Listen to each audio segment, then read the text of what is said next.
Recipe my mom didn't invent: silly eggs. First, peel a carrot and slice it. Did you know carrots weren't always orange?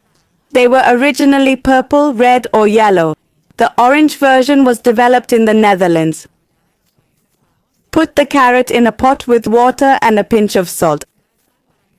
Another tip: always salt water when boiling veggies. It enhances flavor and keeps colors vibrant. While it boils, get 150 grams of mozzarella and chop it up. Who doesn't love cheese? It's the best part of any recipe. Don't eat all the cheese before cooking. It's tempting, I know. Also, finely chop some cilantro. If you like, add parsley or leek for a diverse, interesting flavor. Take another bowl and crack in 3 eggs. Add a garlic clove and the chopped cilantro or parsley, salt and ground black pepper to taste.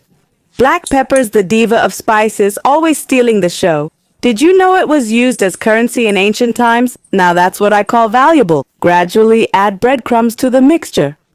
We want a paste-like consistency you can shape. You can use stale bread too. Using old bread is a smart, budget-friendly move. Homemade breadcrumbs have a special touch store-bought lacks. Now form the mix and tuck a bit of cheese inside. Shape them well until they look like this. Imagine making Play-Doh balls just like when you were a kid. It's that simple. Hiding cheese inside is like a tasty surprise in every bite. Your friends and family will love you for this. Then fry in hot oil until golden on one side, flip and cook evenly all around. Listen to that sizzle. It's the sound of happiness.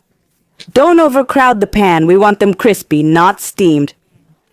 Now take the carrot to a blender with garlic, salt, and olive oil. A good splash will do. Blend it well. This will be the mayo for our recipe. It's super delicious and healthy. I saw this somewhere and wanted to share it with you. Carrot as a mayo base is brilliant, right? It's tasty and sneaks more veggies into your diet. Healthy and delicious. Slowly add oil until you reach a velvety consistency. Remove the eggs from heat and place on a paper towel to drain excess oil. Calling them little eggs is so cute, isn't it?